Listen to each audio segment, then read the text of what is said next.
Hello everyone, this is Spartan Assassins here, and today we'll be having a look at basically the last faction for who is the best of Shi, which is Shi Wu.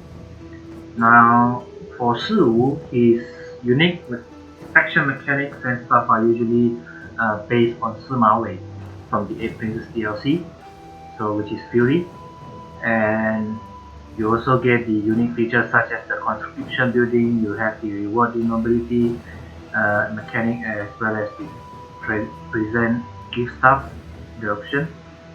So this is one of the last faction for the Shi clan, which we will be introducing for patch 0.63, which is the current patch.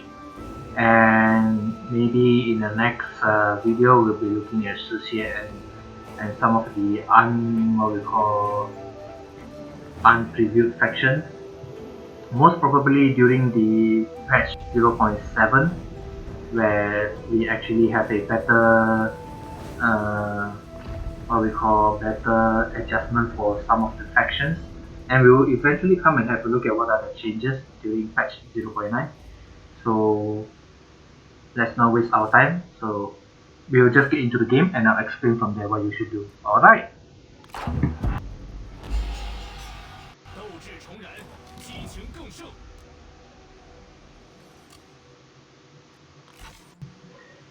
Alright, so we are now in game.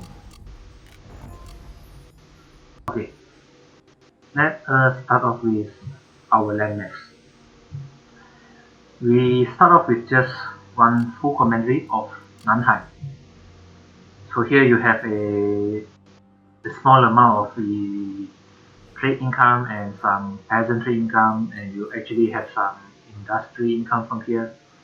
So the build is nice, but I would prefer maybe some sort of like peasantry income in here because you have a farmland here. But it's fine, actually, it's fine. You still have a decent income here from taxation. Now for troop wise, it's also quite a nice stack. And characters. So for characters, you have only 4. You have Shi Wu and Yu Xiao and your Yi Zhen, as well as Zhan Man, I think. So 4 characters. Nothing too big, nothing too small. It is actually fine. And dilemma wise, so like yesterday I did talk about Shi Huang, and I did told that as Shi Huang you need to push into Changwu, right? So in this faction preview I would also say the same thing.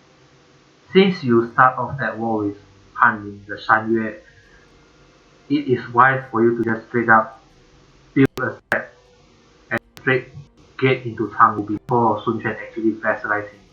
Because you want to get some of the best farmland commandery in the game. I would not say this is the best, but actually there are people who say that this is the best. So it depends on how you see it.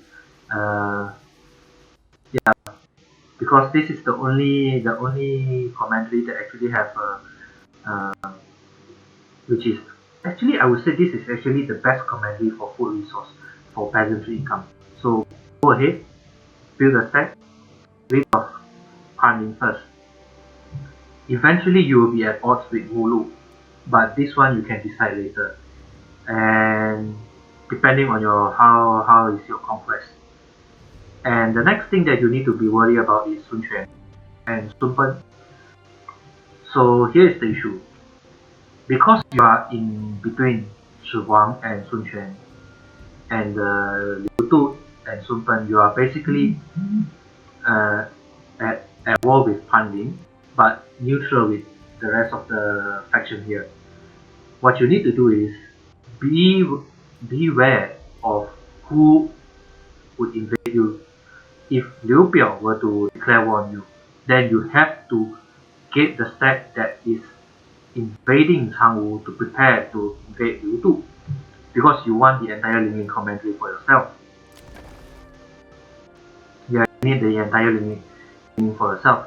It is if, let's say, Liu Biao were to declare war on you, and if Sun Quan were to declare war on you, then this is a bit tough, because you need to make sure that you have at least two full stacks, to deal with Sun Quan and Sun Pen. While Sun Pen may at some point choose not to declare war on you if you actually get a non-aggression pact with him, then you can actually use that one step and focus on Sun Quan. Make sure you get whatever land that is undefended and try to, somehow get peace deal. If let's say you were liberated by Shi Xie, if you are not, then you have to struggle your way, eradicate Sun Quan, and eventually get yourself a foothold in the south. Basically, you will be the next Sun Quan. Yes. So in terms of starting position, your western flank is much more safer because it is just your master and your other and his vessel, so you don't have to worry much. Your only concern is the east and your north. Regarding Sun Quan and Liu Biao, you have to choose what is your next step. Who are you going to declare war? Who are you going to eradicate? If you were to eradicate Pan first, and you are all of a sudden you are at borders with either Mulu or Shamoke or maybe eventually Mengpo, then please decide by yourself which of the Nama are you going to eradicate first. Because like I said, for Shi Hui and Shi Yu, you have what the advantages that the Han Empire could provide to you. Crossbows, juggernauts, whatever that you can use against the Naman, use them. So this is basically your dilemma. You are actually in the south, you don't have much of a fuss to think of where to expand. But I would say that if you actually face some difficulties in terms of securing a foothold in your mainland, like for example, if you get declared war by Liu Biao and Sun Quan at the same time and you don't have enough of a force to defend, you actually can just like spend some time, colonize Taiwan, make it your own base like how the Kuomintang did after they lost against Mao Zedong. So you can like hide in Taiwan and eventually plan your invasion into the north, back into the mainland, and decide what are you going to do next. This is if you actually starting to lose your mainland territories. But if you still have mainland territories, you still can push back your enemy. Don't do it. Just make sure that you eradicate any threat that may come after you. So this is basically your dilemma. Now, I don't think so there's much to be said about the court. There's nothing much here.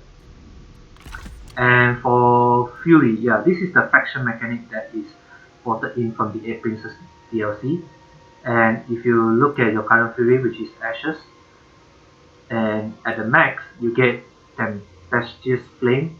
So these are actually quite a good buff if you are actually planning on going for some sort of like maybe this is Total War campaign or something. Yeah.